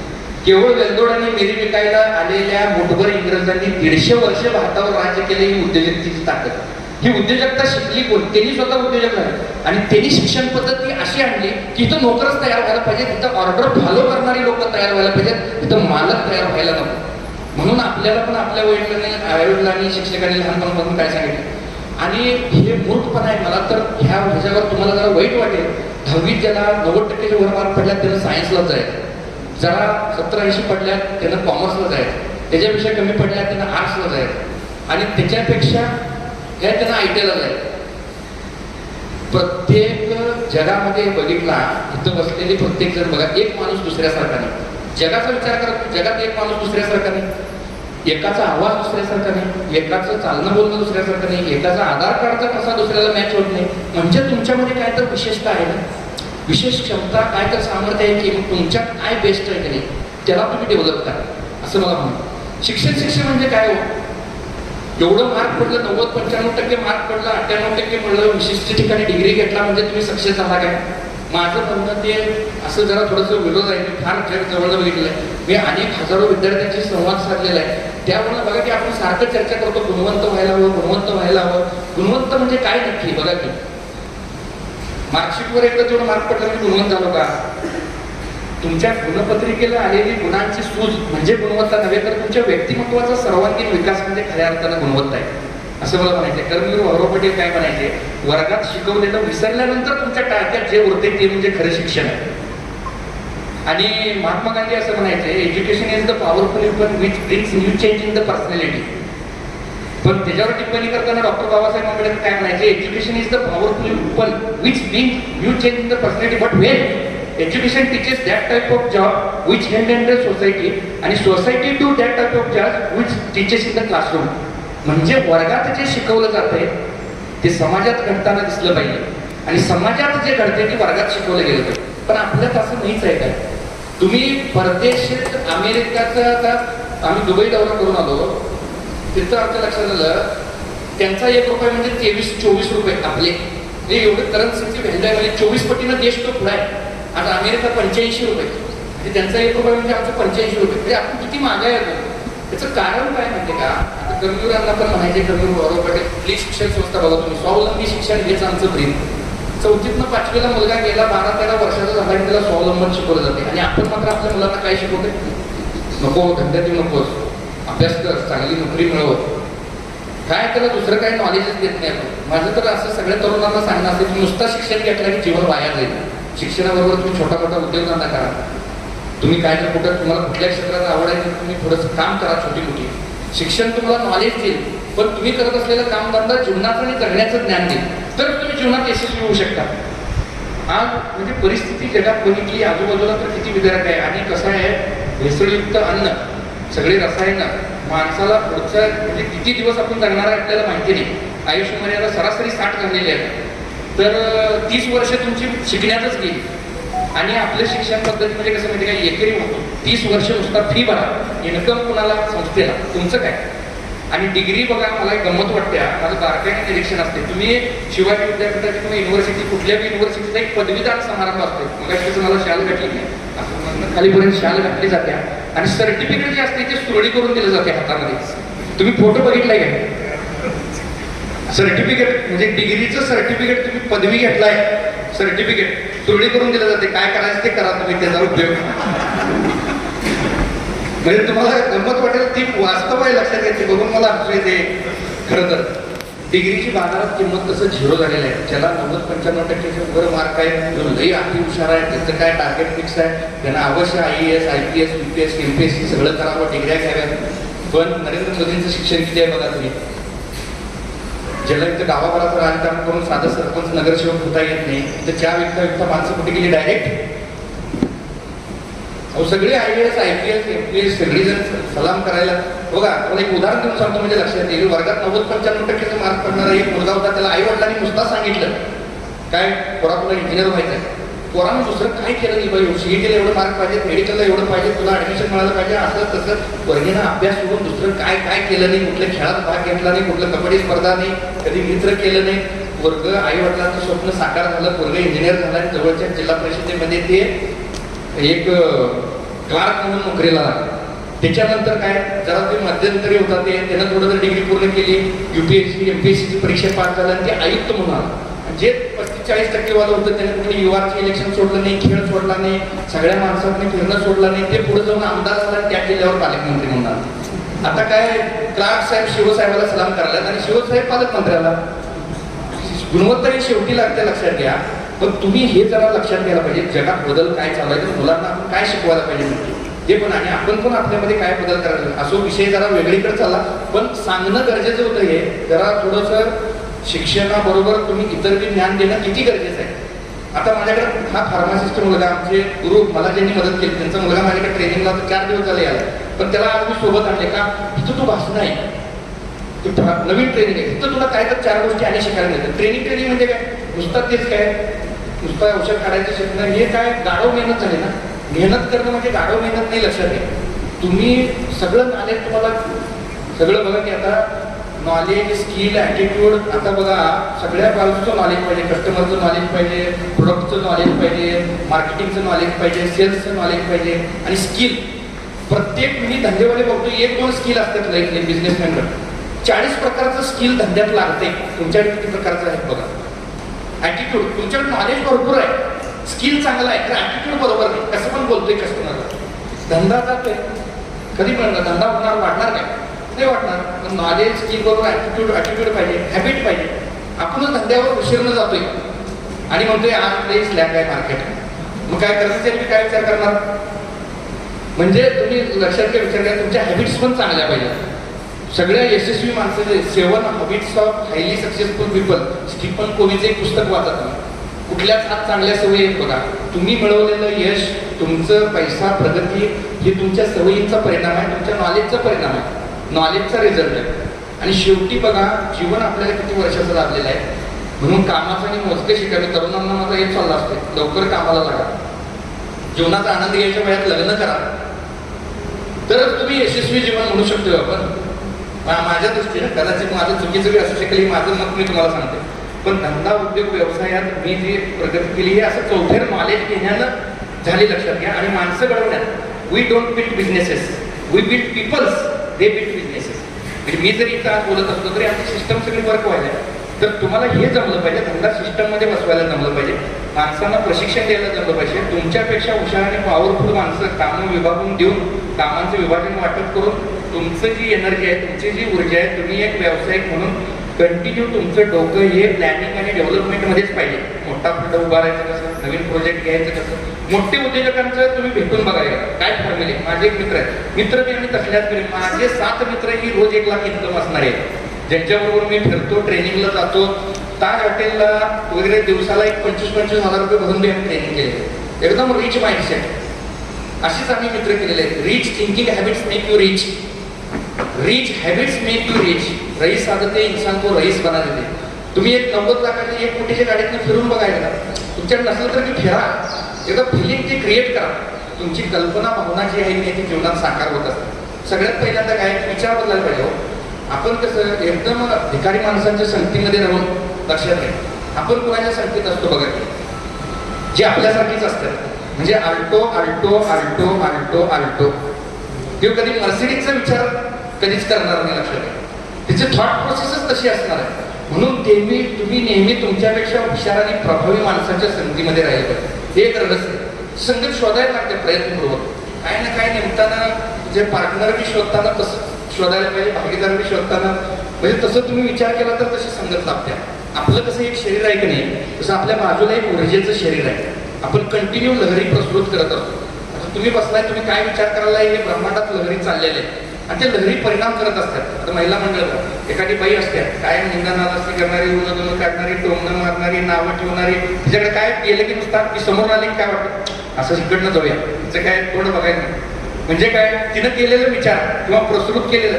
बघा, माणूस काय म्हणतोय, आम्ही काय कोणाचं वाईट केलं नाही तर आमचं वाईट व्हायला. आता करणं याच्यात 2 प्रकार आहेत, एक शरीरानं करणं, दुसरं मनानं करणं. आणि माणूस शरीराने एवढं वाईट कधीच करते जेवढं मनानं वाईट करते.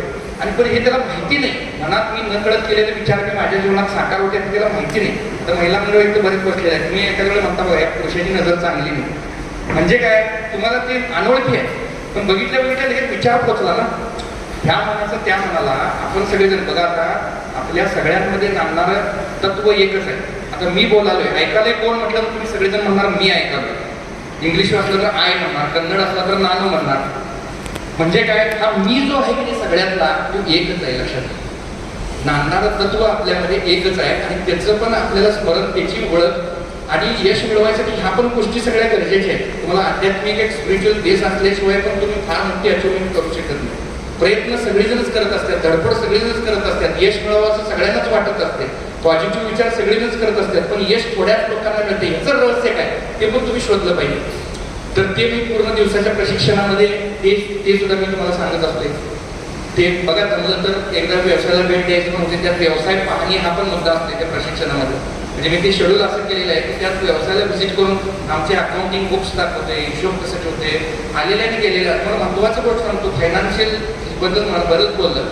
बघा, जो नोकरदार असो, बिझनेसमॅन असो, 10-12 आर्थिक व्यवहार आपण दिवसभरात करत असतोय आणि दैनंदिन जमा खर्चाची नोंद ठेवणं हा एक आर्थिक जगतातला एक मोलाचा परिपाठ आहे. तुमच्या हाती येणाऱ्या आणि खर्च होणाऱ्या पै आणि पैचा हिशोब तुम्हाला लावताच आला पाहिजे. तुम्ही आता म्हणणार मी एकटा, मला काय, मला पण हिशोब विचारणार आहे, जमा खर्च ठरवून असं कोण मोठं होतंय काय, असं तुम्हाला विचार कोण सांगत असलं तर त्याच्यापासून जरा लांब राहावा.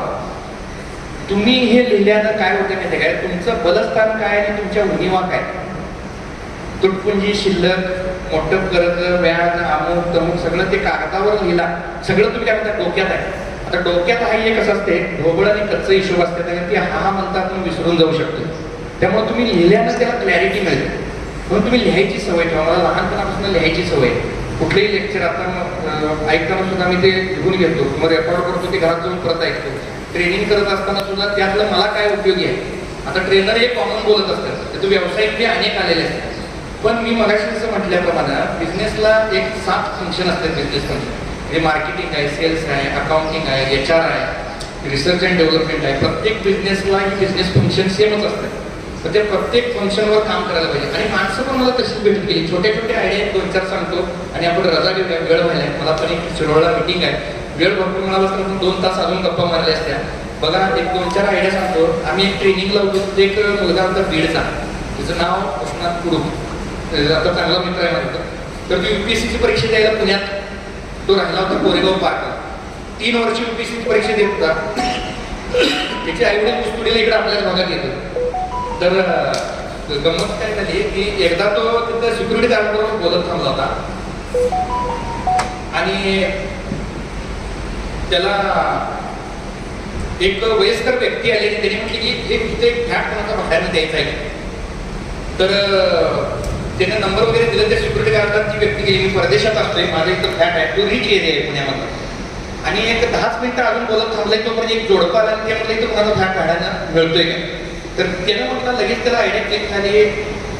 त्यानं त्या माणसाला फोन लावला, तुमचा फ्लॅट लगेच भाड्यानं घालवून देतो, तुम्ही कमिशन किती देता. तर त्यानं म्हटलं 3000 रुपये देतो. 2016 सालची गोष्ट आहे.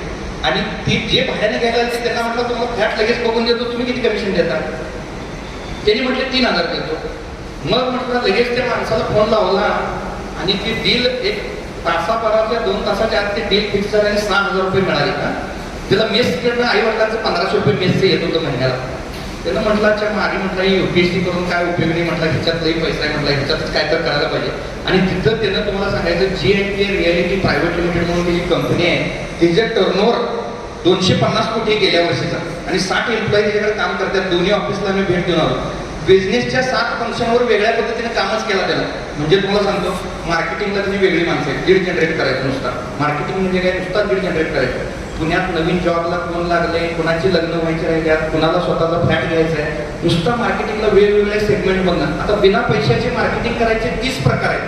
तुम्हाला किती प्रकार माहिती आहेत, तुम्ही बिझनेसचं किती मार्केटिंग करता तुमच्या, मग ते सगळं प्रशिक्षणात आम्ही सांगतोय. तर त्यानं त्या सगळ्या सेगमेंटवर काम केलं.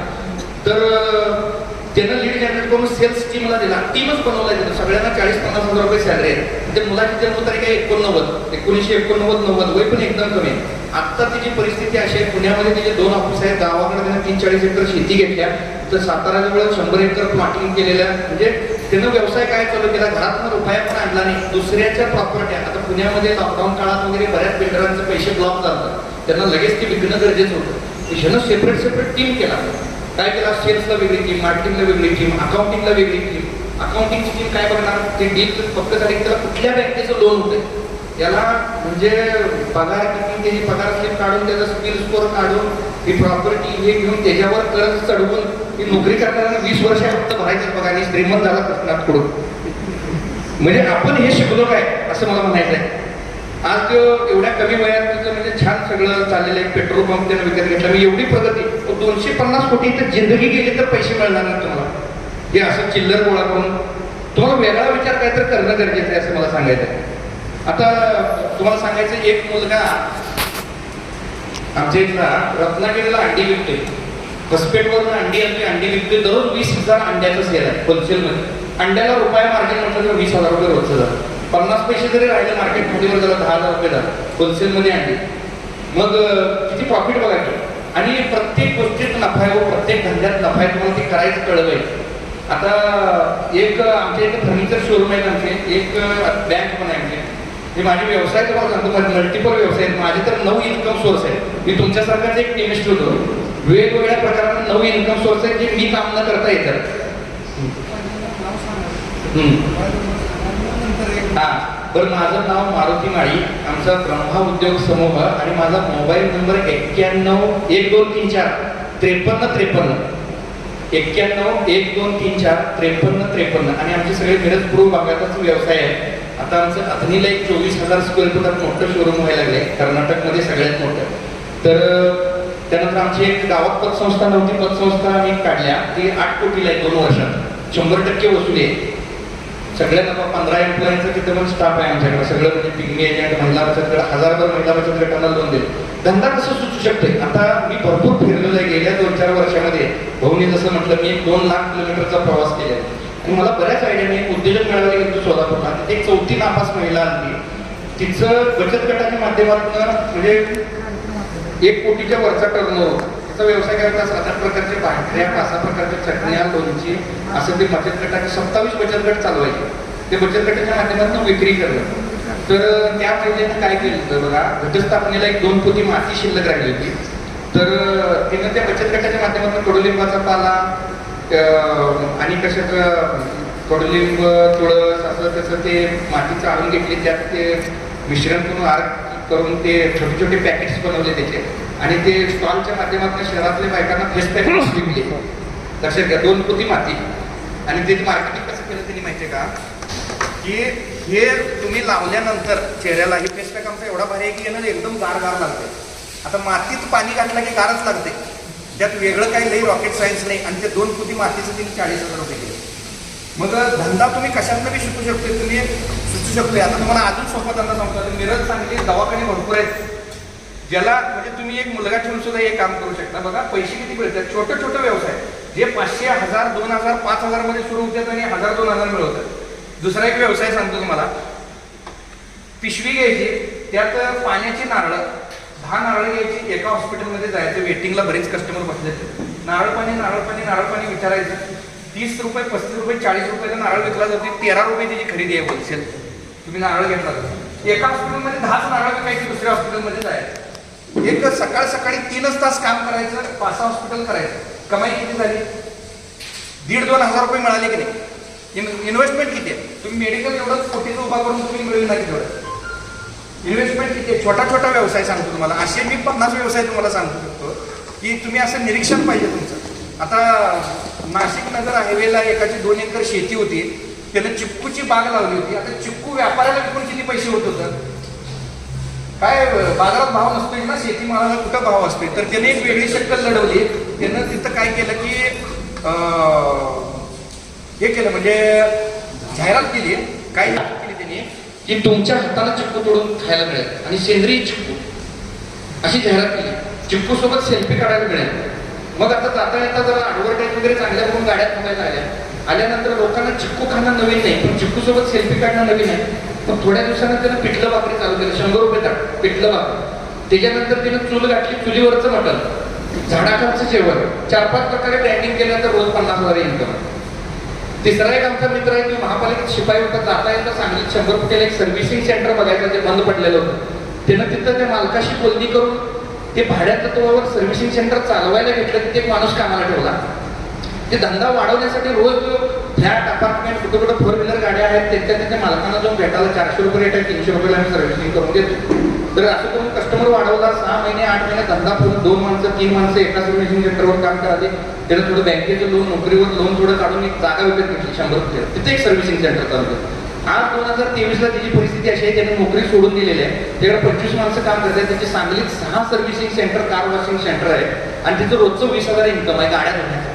तुम्ही किती कमवताय बघा. तुम्हाला वेगळा विचार करणं, क्रिएटिव्हिटी, धंद्यात सगळ्या नफा आहे. आज बघा मार्केटमध्ये शेअर कुणाचा आहे? सिंधी, गुजर, मारवाडी ह्या वर्ग 4थीतनं 5वीला गेले की त्याला शेठ म्हणून बोलवतात. आता भरत नाव आहे, भरत शेठ. प्रकाश नाव आहे, प्रकाश शेठ.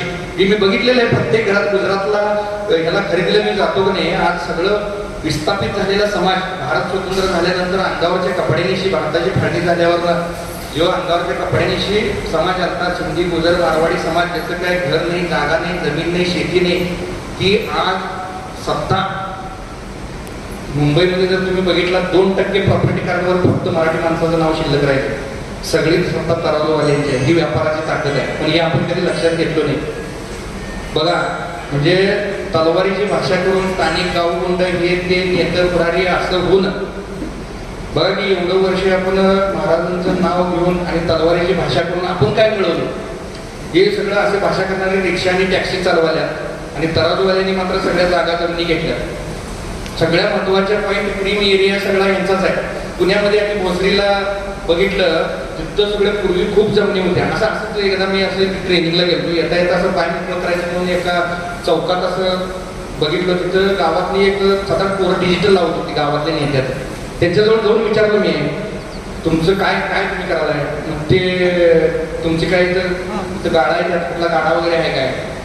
तर त्यांच्याकडे काय उत्तर देण्यासारखं नव्हतंच. तुम्हाला सांगायचं अक्षरशः वाईबाजूवर कॉलेज करायचं, हे सगळं अण्णा भाऊ तात्या यांच्या मागे लागायचं. नेते पुढारी, याचा वाढदिवस त्याचा वाढदिवस. तरुणाईचं टॅलेंट चाललंय कुठं आपल्या?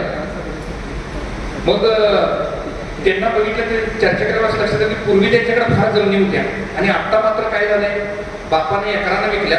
म्हणजे हायवे झाल्यामुळे जमिनीचा भाव वाढला आणि पोरं कोणत्यावर आल्यात आता 500 एकराची 5 एकरावर आल्यात, 5 एकराची 2 एकरावर आल्यात आणि जमिनी घेतल्या कोणी? सगळे तराजू झाले. म्हणून धंदा, उद्योग, व्यापार. तुमचं डी फार्मसी झाले, माझं बी डी फार्मसी झाले, माझं गव्हर्नमेंट कॉलेजला फार्मसी झाले म्हणून नुसताच मी औषधच विकतो आणि ह्याच धंद्यात मी हे करतो. त्याला व्हॉल्यूम जर तुम्हाला मिळत नसलं तर तुम्ही तिथं सिस्टम लावा, तुम्ही एक एम्प्लॉई नेमा, प्रॉपर सिस्टम लावा आणि तुम्ही काय ना काय तर नवीन वेगळा विचार करा.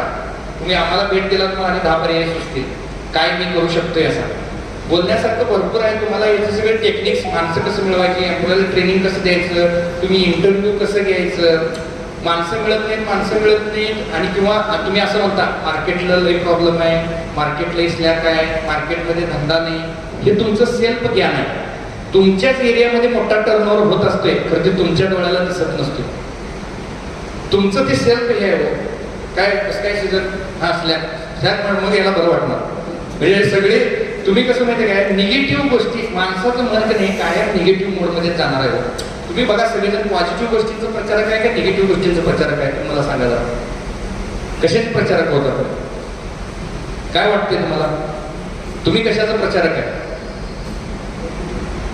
बरं आता मला सांगा, लग्न ठरलेली बातमी लवकर कळते का लग्न मोडलेली बातमी लवकर कळते?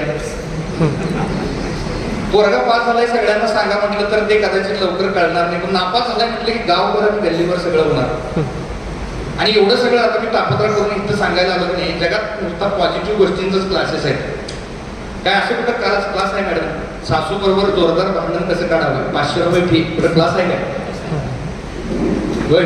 झणझणीत शिव्या कशा द्याव्यात, 1000 रुपये फी, कुठं क्लास आहे? दारू पिऊन कसं जोडावे, कुठं क्लास आहे? सगळं पॉझिटिव्ह गोष्टींचंच क्लास सगळं शिकवायला लागते.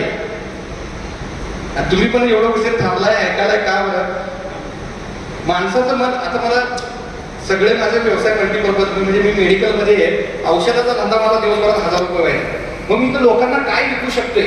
मोकळं बसायचं नाही. सकाळी 7 पासून 10 पर्यंत असतोय की नाही. मग मी झेरॉक्स चालू केलं, मोबाईल रिचार्ज चालू केलं, मिल्क प्रोडक्ट विकायला चालू केलं, सिजनेबल आयटम विकायला चालू केलं, स्टेशनरी विकायला चालू केलं. कस्टमर काय मागते ते संध्याकाळपर्यंत येतोच म्हणायचं. असं करत करत नंतर ते आम्ही ब्रह्मा एंटरप्राइजेस नरवाडमध्ये पहिला चालू केलं. फर्निचरचं दुकान म्हणून चालू केलं. फर्निचर, भांडी, गाड्यांचं ऑइल, टायर, पाण्याची टाकी, गिरायक काय मारते संध्याकाळपर्यंत घेतो म्हणायचं. गावात काय मिळत नाही ते सगळं आमच्याकडे मिळणार. आमचं नावच फेमस झालं. मग सगळं हे विकूनच आम्ही श्रीमंत झालो. हो, तुमच्या लक्षात आलं काय? मग मी म्हटलो काय, नाही माझं प्रोफेशन, मी काय ते विकलं नाही, त्याच्याशी संलग्नच मी करणार असं म्हटलो काय. मग आम्ही या स्टेजला आलोच नसतो. एवढी अचिव्हमेंट झालीच नसती. पैशाची ताकद खतरनाक आहे बघा. जगात तुमचं ज्ञान किती, डिग्री किती, याच्यापेक्षा तुमच्या खिशात पैसे किती यालाच लोक विचारतात. म्हणजे समाजात यालाच किंमत आहे. तुमची डिग्री भरपूर मोठी आहे, तर तुम्हीच गरीब असाल, एकदम बेकारी असाल, तुमचं हे असेल तर कोण काय नाही, चमत्काराशिवाय नमस्कार नाही येतं. लक्षात घ्या, जगात दुनिया कशाला किंमत देते. आणि ते जे टार्गेट मी म्हटलं होतं, हे वर्ष पूर्ण व्हायला माझं ते टार्गेट पूर्ण होते. तुम्ही आता सगळेजण काय विचार कराल, लय प्रॉब्लेम आहे, रिसेशन आहे, असं आहे तसं आहे. पण मी जे 2019ला विचार केला तर तुम्ही वर्ष संपायला माझा विचार साकार व्हायला का. मी करू शकते, तुम्ही पण करू शकता. मी तुम्हाला निदान म्हणजे सगळे बसलेल्यांपैकी जरा तर आमच्यापेक्षा चांगली परिस्थिती, त्याच्यापेक्षा वाईट परिस्थितीनं आम्ही आलेलो.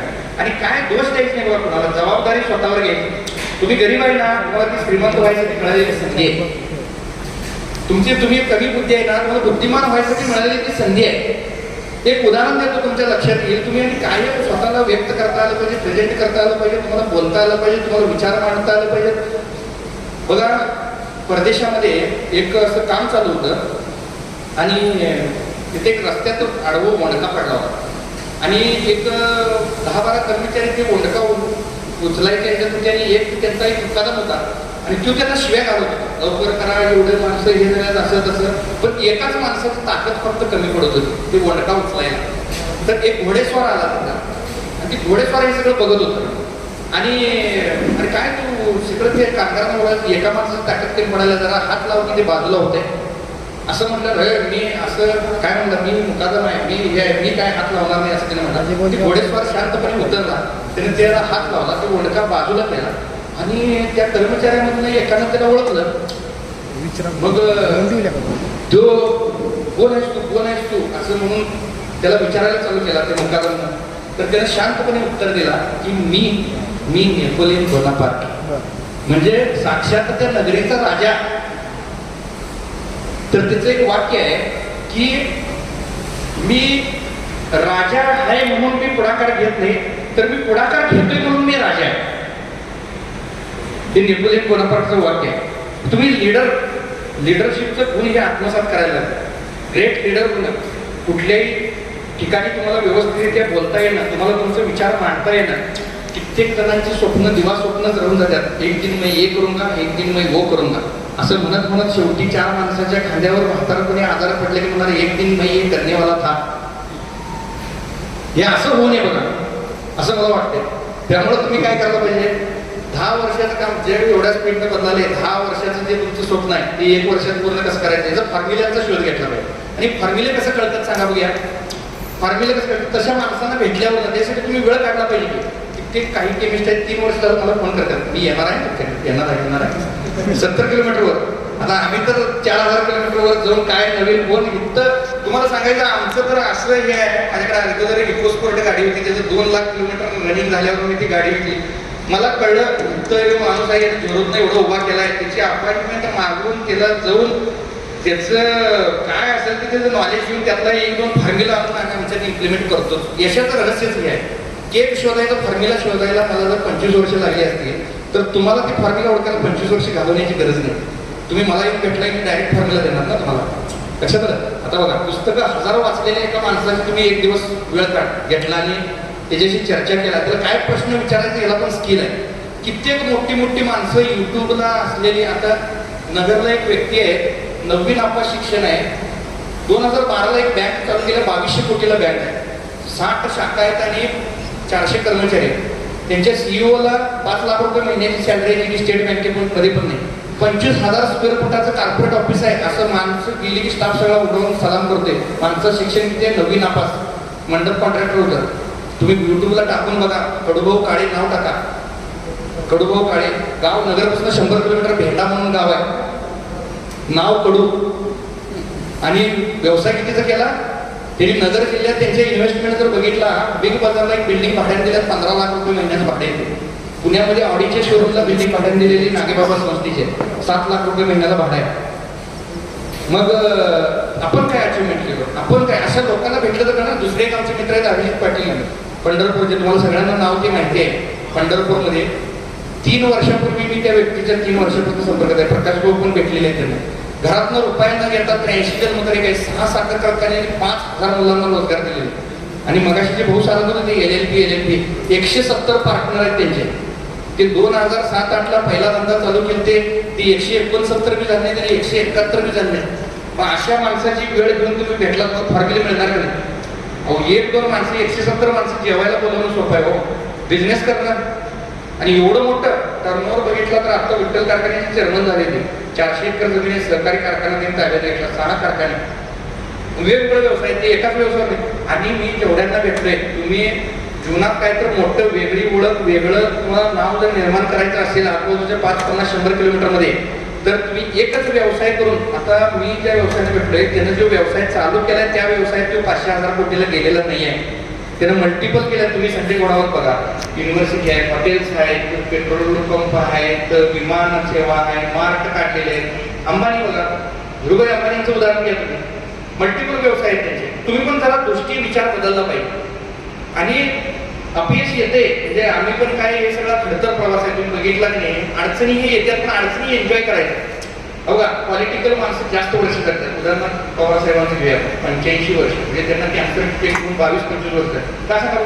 त्यांनी सगळ्या अडचणी एन्जॉय करतात. हे अडचणीकडे अडचण म्हणून बघायचंच नाही, एन्जॉय करायचं. मजा असते त्याच्यात. एका कधीच सुटल्यावर कसा आनंद होतोय की नाही, तसं त्यात मार्ग निघतच असतो. तुम्हाला सांगायचं की दुनिया सगळी द्यायला बसलेली, पण तुम्हाला ते तसं माइंडसेट तुम्ही बनवलं पाहिजे आणि थोडासा चेंज केला पाहिजे. असं बोलण्यासारखं भरपूर आहे. मला एक 8 वाजता शिरोळमध्ये मिटिंगला जायचं आहे एका महत्वाच्या. किती मी अजून 2-3 तास बोला म्हटलं तरी भरपूर माझ्याकडे आहे मटेरियल. तेवढं मी तुम्ही प्रत्यक्ष एकदा भेट द्यायला या. सगळ्या महिला मंडळींनी पण एकदा भेट काढा. आणि सगळ्यांना एक माझं आव्हान आहे, तुम्हाला तुमच्या जीवनात असं टॉपला जायचं आहे. माझ्या फॅमिली लाईफमध्ये सुद्धा माझं 21व्या वर्षी लग्न झालंय. माझा मुलगा, माझं वय 36 आहे आता. मुलगा 9वीला जातोय, मुलगी 7वीला जाते.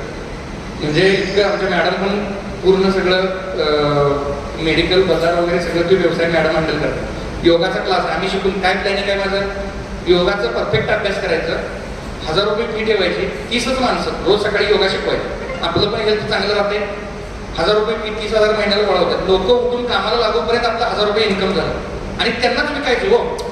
वजन कमी करा, वजन वाढवा, प्रोटीन पावडर घ्या, कारल्याचा ज्यूस प्या, आवळ्याचा ज्यूस प्या, आयुर्वेदिक औषध खावा, शुगर कमी करा, BP कमी करा. कशाला धंदा डॉक्टरच्या जेव्हा पाहिजे हो. तुम्हाला सांगा की तुम्ही शिका की स्किल ते. तुम्हाला तुमच्या धंद्याशी संलग्न म्हटलं तरी 10-20 आयडिया मी देऊ शकतो. पण कसं माहिती का, फुकट दिलेल्या ज्ञानाची काही किंमत नसते. आज जर हे सगळ्या लोकांचं पैसे घेतलं असतं का नाही, ही सगळेजण इथं बसले असते. तुमचं लक्षात घ्या सांगतो. म्हणजे आमच्या गुरुनं पण आम्हाला सांगितलं की तुमचं ज्ञान तुम्ही पैसे घेतल्याशिवाय कोणाला देऊ नका. कारण काय आहे बघा, ज्या वेळेला आपण एखादं ज्ञान शिकायला पैसे मोजतो, त्याशिवाय ते ज्ञान आपण जीवनात व्यवस्थितरित्या वापरतो किंवा ते लक्ष देऊन ऐकतो किंवा माझं पैसे खर्च व्हायला घातलं, काहीतरी इम्प्लिमेंट करायला पाहिजे. हो का, मी पैशासाठी ते ट्रेनिंग घेतच नाही आहे. तुम्हाला सांगायचं माझं इन्कम, माझे व्यवसाय 1 नंबर आहे. आणि मला एवढा कुठलाही यशस्वी व्यवसाय फार थोडी लोक म्हणजे अशा पद्धतीने व्यक्त होत्यात, सांगतात किंवा त्यांना ते शब्दात मांडता येते किंवा हे असं ट्रेनिंग PPT काय तर पैसे तर भरपूर येतात. आणि ते माझी गाडी पण बघा तुम्ही, गाडी पण मागणं पुढणं आतनं सगळीकडनं वाचण्यासारखं आहे. तुम्ही बाहेर गेल्यानंतर बघा, सब कुछ भरपूर आहे, सगळीकडे स्टिकर आहेत. विपुलतेची भावना काय भरपूर आहे, सगळं भरपूर आहे, सगळं भरपूर आहे, पैसा भरपूर आहे. आणि सारखं कल्पना मनात येते. त्यामुळं काय म्हणजे मला तर असा अनुभव, पैसे कधीच आम्हाला कुठल्या कामाला कमी पडले नाही, भरपूर येतात आणि काय न करता येतात. आम्ही मनाला अफर्मेशनच असं केलेलं आहे. हुशार आणि बुद्धिमान माणसांची वेळ आणि बुद्धी खरेदी करून कामाला लावणं हे माझं काम. मी स्वतः काम करणं हे माझं काम नाही. हे तुम्ही माइंडसेट बदलला, हे लक्षात घेतला, तुम्ही पर्याय शोधला मार्केटला, तुम्ही नवीन स्किल शिकून घेतला, नवीन नॉलेज शिकून घेतला, तर तुम्ही टॉपला जाऊ शकता. आणि तुम्ही मुलांना सुद्धा इथनं पुढच्या काळात आज मार्केटमध्ये तुम्हाला कौशल्य म्हणून शिक्षणालाच किंमत आहे. आज 4 चाकी रिपेअर करणारा मिस्त्री रोज 10,000 मिळवतोय आणि MTech झालेला मुलगा 10-15 हजारात पुण्यात काम करायला. ही वास्तव परिस्थिती आहे. आणि किती वर्ष जॉब करणार आहे तुम्ही? म्हणजे प्रत्येक ठिकाणी वास्तव आहे. चांगला फिटर मिळत नाही, चांगला वेल्डर मिळत नाही, चांगला टेक्निशियन मिळत नाही, चांगला प्लंबर मिळत नाही, चांगला बघा तुम्ही हे असं मार्केटला किती सेगमेंट आहेत बघा तुम्ही. फोर व्हीलर रिपेअरिंग कोण करत असतं, प्रत्येक मिस्त्रीचं इन्कम बघा किती आहे. तुम्ही फोर व्हीलर रिपेअरिंग गाड्या धुण्याचं इन्कम किती आहे बघा, साधा व्यवसाय वाटतो. आज कार्यालय उभारले किती इन्कम आहे बघा. प्रत्येक व्यवसायाचा तुम्ही बारकाईने अभ्यास करा. एकदाच इन्व्हेस्टमेंट आहे, लाईफ टाईम पैसे घ्यायचे. बरं ह्याला काय, आणि मोठे उद्योजक मोठी कर्ज काढत असतात. संजय बरोबर परवा 1500 कोटीचे कर्ज काढतात. मग माहिती काय, नीरव मोदी किंवा विजय मल्ल्या किंवा धीरूभाई अंबानी ह्याचं तुम्ही अभ्यास करा. अंबानींचं भाषण आहे का 2020 साली अॅन्युअल जनरल मीटिंग तुमची कशी आहे, मुकेश अंबानींचं एक भाषण आहे का. त्यांनी 2010 साली ज्यावेळी सगळ्या कंपन्या टॉप टाईमसाठी स्पर्धा करत होत्या त्यावेळी त्यांनी विचार केला की इथनं पुढचं जग नेटवर असणार आहे आणि नेटसाठी आम्हाला काहीतरी करायला पाहिजे. आणि त्यांनी 4G केबलचं जमिनीखालनं सगळं फायबर केबल नेटवर्क त्यांनी 2010 पासून काम चालू केलं. त्याच्यासाठी त्यांनी 1 लाख जवळजवळ 40,000 कोटींचं कर्ज घेतलं 2010 साली. ते कर्ज 2020ला म्हणजे 2016ला कंपनी चालू झाली. 6 वर्ष कंटिन्यू गुंतवणूक चालू होती. 2016ला कंपनी चालू झाली, कुणाकडेही 4G मोबाईल नव्हते. त्यांनी काय केलं, 1 वर्ष नेट फुकट दिलं लोकांना आणि नाल्यासाठी घोडं विकत घ्यायला लावलं. एवढं फास्ट आहे, एवढं फास्ट आहे, घ्या मोबाईल, घ्या मोबाईल, घ्या मोबाईल. ज्यावेळी त्यांचे 5 कोटी ग्राहक झाले त्यावेळी त्यांनी 99 रुपये चार्ज लावला. 5 कोटी ग्राहकांच्याकडे 1 रुपयाने पैसे घेतला तर 5 कोटी रुपये झाले. 99 घेतला तर किती झाले, आणि 399, 599, 799 पैसे येण्याचा फ्लो बघा. आणि त्यांची स्ट्रॅटेजी कशी माहिती काय, स्पर्धक संपवायचं मार्केटमध्ये. आज एअरटेल आयडियानं परवाचा 1 लाख कर्मचारी कमी केले, कंपन्या गुडघ्यावर आल्या अक्षरशः. एवढं सगळं वोडाफोन, एअरटेल, भारतीय एअरटेल, टेलिकॉम लाईन मधली टॉपची कंपनी होती. बरं हे लोन मुकेश अंबानीचं, त्याचं लोनचं काय झालं हे विषय आहे ना. 2020ला लॉकडाऊनच्या आधी गुगल या कंपनीनं 7.7% शेअर्ससाठी 2,12,000 कोटी जिओमध्ये गुंतवलं. गुगल जगाचं सर्च इंजिन गुगल, आणि त्यांचं 1,61,000 कोटी व्याजासकट झालेलं कर्ज 1 दिवसात भेटलं. आणि उरलेला फंड तरी सगळे जिओ मार्टमध्ये आता लावायचं बघा. कॅश बर्न, हा जिओ मार्टला ऑर्डर दिला तर तुमचं खेडेगाव दुकान असतं तरी माल पोहोचवते. 2,000च्या ऑर्डर असते, कॅश बर्न करायला लागते. पैसे आहेत तो भरपूर, स्ट्रॅटेजीज त्यांची आहे. सगळा व्यापारी संपवायचा, मार्केटचा लिडर आपण एकटंच राहील. आणि काय माहिती काय, तुम्ही तुमच्या धंद्यात टॉपला असलं पाहिजे, नंबर 1 असलं पाहिजे. लोक नंबर 1लाच ओळखतात, नंबर 2ला नाही. सत्काराने नाव कोणाचं होते. मग तुम्ही तसं ध्येय ठेवायला पाहिजे आणि ते ध्येय पूर्ण करायचं फॉर्म्युला तुम्ही कर्जतला कोर्सला आला तर मिळेल. आणि 7, 8, 9, 10 सप्टेंबरला कोर्स आहे. सप्टेंबर महिन्याची तारीख सांगतो. आणि सहकुटुंब तुम्ही कोर्सला या. मला जे यश मिळाले, माझं जे धाडस वाढलंय, माझं 50,000 इन्कम असताना 50 लाखाचं कर्ज मी काढलं. आणि कर्ज मिळवायचं माझ्याकडे काही प्रॉपर्टी नसताना, हे नसताना 100 अक्षर 100 ठिकाणी भेटून फॉर्म्युले शोधून त्यावेळी मी ती बिल्डिंग बांधली. तेवढा धंदा सुरू केला म्हणून ती 50,000चं 2 लाख इन्कम त्या जागेत झालं. कर्ज कुठून गेलं. आज ती बिल्डिंग बांधायला मी व्याज दिलं की नाही, त्याच्या डबल खर्च बिल्डिंग बांधायला येते. मग योग्य वेळी योग्य निर्णय, आणि निर्णय क्षमताने धाडस वाढवायला तुम्हाला ते स्पिरिच्युअल ज्ञान नक्कीच फायद्यात आहे. हे कुठल्या जातीचं, धर्माचं, पंथाचं, संप्रदायाचं तत्वज्ञान नाही आहे. तुम्हाला जीवन जगण्याची कला शिकायला मिळते. आणि कसं आहे माहिती काय, ती शिकणं गरजेचं आहे, फार गरजेचं आहे. पण आपण त्याला प्रायोरिटी देत नाही. लक्षात घ्या. आता बघा, पेटी वाजवणं ही एक कला आहे. कुठल्या तर गुरुकडनं शिकूनच घ्यायला पाहिजे. मी जर शिकलो नाही, पेटी वाजवायला बसलो, आवाज बेसूनच निघणार. पोहणं ही एक कला आहे. मी लई शाळा आहे, मी शिकून आलोय म्हणून मी जर उडी मारलो तर पोहणारच की. तसं जीवन जगणे ही एक कला आहे. लक्षात घ्या. आणि ती कला शिकतोय, आत्मसात करतोय, तोच खरा कलावंत आहे. त्यामुळे तुम्ही निश्चितपणे जेवढे पण उपस्थित आहे, मला वाटते असाच एक ग्रुप 3 दिवस वेळ काढून या. 3 दिवस दुकान बंद राहिलं, तुमचं काय 3, 4, 5,000 रुपये लॉस होते असं वाटलं तर 5 कोटी 500 कोटी कसं मिळवायचं याचं एक सिक्रेट आणि तुमचं आत्मबल, आत्मशक्ती वाढवण्याचं एक प्रचंड रहस्य तिथे तुम्हाला मिळते. 100% सांगतो, माझ्या जीवनामध्ये मला त्याचा प्रचंड फायदा झालेला आहे. यशाचा फॉर्म्युला सिक्रेट जर विचारला तर तिथं आहे. तुम्ही 3 दिवस जीवन विज्ञान मिशन प्रकाश भवनने तो कोर्स केलेला आहे. ती कोर्स केल्यानंतरच त्यांचं धाडस झालं नवीन ह्याच्यात हे करायचं. त्यांच्या मनात फार शंका होत्या, भाडं एवढं आहे, जिल्हा परिषदेचं गाळा आहे, मला सारखं फोन व्हायचं त्यांचा मला. मग त्यांनी ती शॉपिंग केली, तेवढा बिझनेस ग्रोथ झाला. पहिला त्यांची गावातच 2 दुकानं होती. मग हे तुम्हाला तुमचं धाडस वाढवायला तिथे एकदा या. आम्ही काही त्या संप्रदायाचा प्रचार करायला आलो नाही, पण मला फायदा झालाय, तुम्हालाही नाही, हे माझं सांगणं आहे. असो इथं मला बोलवलं, बोलण्याची संधी दिली, मोटिवेशन देणं, प्रेरणा देणं, नवीन आयडिया देणं, तुम्हाला जरा विचार करायला भाग पाडणं, हे माझं काम आहे, जे मी केलेलं आहे असं मला वाटतंय. निश्चितपणे सगळ्यांचे चेहरे बघितले तर सगळेजण तसं मग्न दिसत आहेत, आवडते असं दिसतंय, कंटाळा आलाय असं वाटतंय काय. तर असो यातनं जे पॉझिटिव्ह आहे, चांगला आहे ते तुम्ही घ्या. आणि निश्चितपणे असाच एवढा ग्रुप तुम्ही कर्जतला एक बस निघली पाहिजे 50 एकर. आणि बघा सगळे केमिस्ट नोंदणी करा प्रकाश भवनच्याकडे. आम्ही तिथं वॅकन्सी घेतलेली आहे. तिथं 6-6 महिने वॅकन्सी मिळत नाही आणि डोंगराच्या पायथ्याशी एकदम निसर्गरम्य परिसरात एवढं सुंदर ते ठिकाणी अक्षरशः सांगतो तुम्हाला. हा वर्ग ओपन होते 35 जण. ते 10 दिवस झाले पण ते मेंदूचं सर्व्हिसिंग आहे लक्षात घ्या. तर खूप सुंदर आहे. तुम्ही या ते ज्ञान आत्मसात करा, जीवनात वापर करा. तर सगळेजण एवढं उशीर थांबला, सहन केला, ऐकला, तुमची सगळ्यांची अत्यंत मनापासून कृतज्ञता. थँक्यू, धन्यवाद.